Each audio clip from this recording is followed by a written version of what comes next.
On the morning of November 13, 2022, a quiet college town in northern Idaho became the center of one of the most closely followed criminal investigations in recent American history.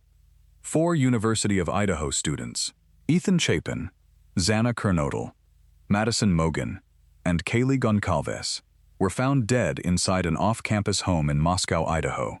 The killings shocked the local community.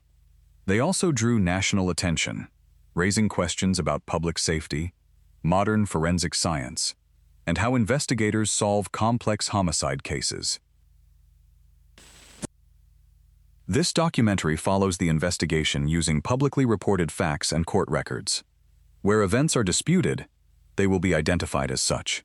Where facts have been established through court proceedings, they will be presented accordingly. Moscow, Idaho, is a city of roughly 25,000 people. For decades, it had been known as a relatively safe college town. The University of Idaho, founded in 1889, serves thousands of students each year. The neighborhood surrounding King Road, where the victims lived, was a popular area for off-campus housing. Friends gathered there. Students attended parties. It was an ordinary part of college life.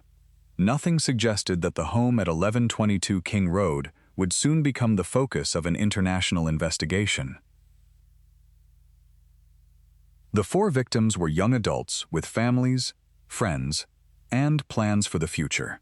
20-year-old Chapin was a freshman majoring in recreation, sport, and tourism management.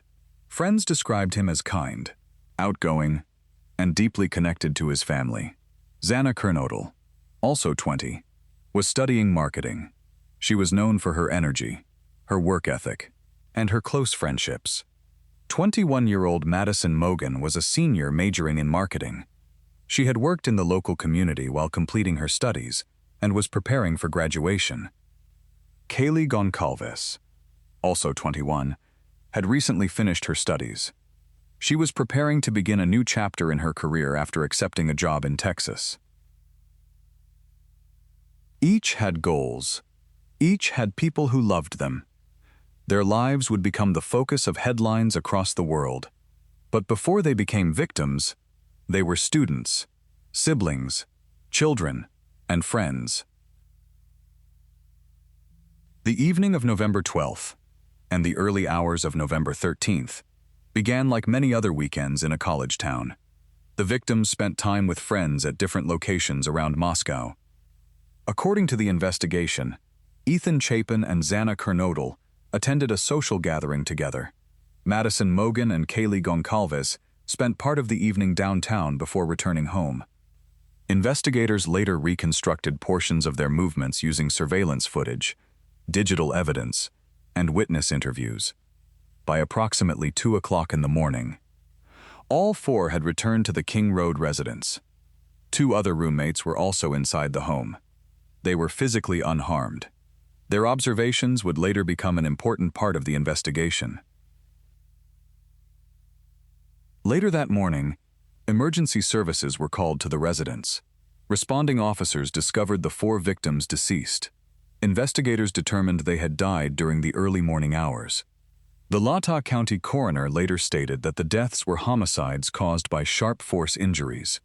Authorities did not publicly release many additional details at that stage, citing the active investigation. News of the killings spread rapidly. Students were advised to remain vigilant. Families sought answers. Rumors began circulating online. Within days, thousands of theories appeared across social media platforms. Some claimed to know the identity of the offender. Others accused innocent individuals without evidence. Investigators repeatedly urged the public not to treat online speculation as fact. Instead, they asked anyone with relevant information, photographs or video footage, to contact law enforcement. From the beginning, the investigation involved multiple agencies. The Moscow Police Department led the case. They were assisted by the Idaho State Police, the Federal Bureau of Investigation, and numerous forensic specialists. Crime scene investigators documented the residents. Digital forensic teams collected electronic evidence. Analysts began reviewing surveillance footage from homes, businesses, and roadways throughout the area. Every hour of video, every phone record, and every potential witness statement would become part of an investigation that eventually involved tens of thousands of tips. At that point, investigators faced a difficult challenge. There was no identified suspect, no public explanation for why the victims had been targeted, and intense national attention placed enormous pressure on the investigation. In the weeks that followed, detectives would rely on a combination of forensic science, surveillance technology, digital evidence, and traditional investigative work. Those efforts would eventually lead them to a doctoral student studying criminal justice, named Bryan Kohberger. But identifying a suspect was only the beginning. The next challenge would be proving the case, using evidence that could withstand scrutiny in court. As investigators processed the King Road residence, they worked to establish a detailed timeline. Every movement, every phone call, and every available piece of digital evidence was examined. Crime scene technicians collected physical evidence from multiple locations inside the home. Forensic specialists documented the scene in detail. Many aspects of that evidence were not released publicly during the investigation to protect its integrity. At the same time, detectives began searching for surveillance footage from throughout Moscow. Residential security cameras, business cameras, and traffic cameras were reviewed. Hours became days. Days became weeks. Investigators examined thousands of hours of video, looking for anything that appeared unusual. One vehicle quickly attracted attention: a white Hyundai Elantra. Investigators believed the vehicle had been seen near the King Road neighborhood during the early morning hours of November 13th. Law enforcement publicly asked for information from anyone who had seen a white Hyundai Elantra, model years 2011 through 2013. At the time, they did not identify the vehicle's owner. They simply stated that its occupant or occupants might have information relevant to the investigation. The public response was immediate. Thousands of tips were submitted. Investigators were also analyzing electronic evidence. Search warrants were obtained for various records. These included surveillance data, telephone records, and other digital information permitted under court authorization. According to court documents, investigators compared multiple sources of evidence rather than relying on any single piece. Each finding was evaluated alongside the others. Their goal was to build a timeline supported by independently verifiable facts. Another important development came from forensic testing. Among the items collected at the crime scene, investigators recovered a knife sheath. According to court filings, DNA recovered from the sheath became a significant focus of the investigation. Using lawful forensic methods, investigators compared that DNA with additional evidence gathered during the inquiry. The DNA evidence later became one component of the probable cause affidavit. It was not the only evidence presented. Instead, it formed part of a broader collection of forensic, digital, and investigative findings. As the investigation continued, attention gradually shifted beyond Idaho.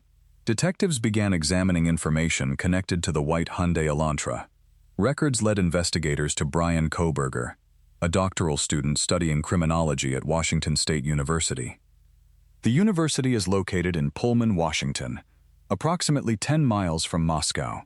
Court records indicate that investigators identified a white Hyundai Elantra associated with Kohberger. Additional investigative steps followed. These included reviewing available surveillance evidence, telephone records, and other information obtained through legal process.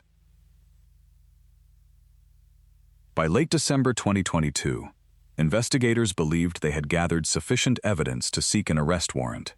On December 30th, Bryan Kohberger was arrested at his family's home in Pennsylvania. The arrest was carried out by law enforcement officers without reported incident. He was later extradited to Idaho, where he appeared in court to face criminal charges related to the deaths of Chapin, Xana Kernodle, Madison Mogen, and Kaylee Goncalves. The arrest marked a major milestone, but it did not end the case. Under the American legal system, every defendant is presumed innocent unless proven guilty in court or until a valid guilty plea is entered. The investigation continued after the arrest. Both prosecutors and defense attorneys prepared for what was expected to become one of the most closely watched criminal cases in recent American history. Over the next 2 years, court hearings, pretrial motions, and forensic evidence would remain at the center of the proceedings. Then, in 2025, the case took an unexpected turn. Rather than proceeding to a full jury trial, Bryan Kohberger entered a guilty plea. The decision would spare the victims' families a lengthy trial, but it would also leave one central question unanswered. Why did it happen? In the months following the arrest, both prosecutors and defense attorneys prepared for what many expected would be a lengthy trial. The court reviewed numerous pretrial motions. Evidence was examined, legal arguments were presented, and the families of the victims waited, hoping for answers. As with any criminal case, the burden remained on the prosecution to prove its case. Investigators had gathered forensic evidence, digital records, surveillance footage, and witness testimony. The defense challenged portions of that evidence through the legal process. Many of those arguments were addressed during pretrial proceedings. Then, in July 2025, the case took an unexpected turn. Rather than proceeding before a jury, Bryan Kohberger entered guilty pleas to the murders of Chapin, Xana Kernodle, Madison Mogen, and Kaylee Goncalves, as well as the related burglary charge. The guilty plea meant there would be no full trial presenting every piece of evidence before a jury. It also meant many questions that observers expected to be answered in court would remain unanswered. Perhaps the biggest question of all was motive. During the proceedings, no definitive motive was established, and Kohberger did not publicly provide an explanation for why he committed the crimes. For the victims' families, the guilty plea brought mixed emotions. Some welcomed the certainty that the criminal case had reached a conclusion. Others expressed disappointment that a full trial would no longer take place. Without that trial, certain details that might have been explored publicly were never examined in open court. For many, the plea ended the legal process, but it did not end the grief. Later in 2025, the court imposed sentence. Bryan Kohberger received 4 consecutive life sentences without the possibility of parole, along with an additional sentence for burglary. The judgment ensured that he would spend the remainder of his life in prison. The sentence brought finality to the criminal case, but it could never restore what had been taken from 4 families. Throughout the investigation, the University of Idaho community continued to mourn. Memorials were held. Scholarships and tributes were created in honor of the victims. Friends, classmates, and relatives remembered them not for the tragedy, but for the lives they lived. Chapin, Xana Kernodle, Madison Mogen, and Kaylee Goncalves, 4 young people whose futures ended far too soon. The Idaho murders also demonstrated how modern investigations increasingly rely on multiple forms of evidence: surveillance cameras, digital records, forensic science, witness interviews, and careful investigative work.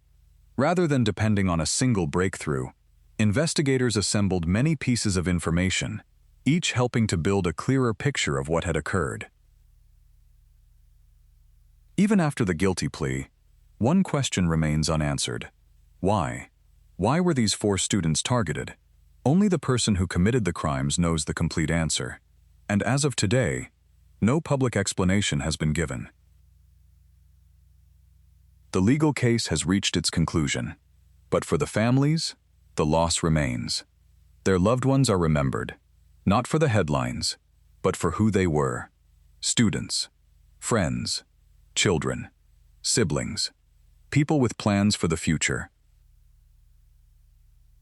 Their story serves as a reminder that behind every major criminal investigation are real lives, real families, and a community forever changed.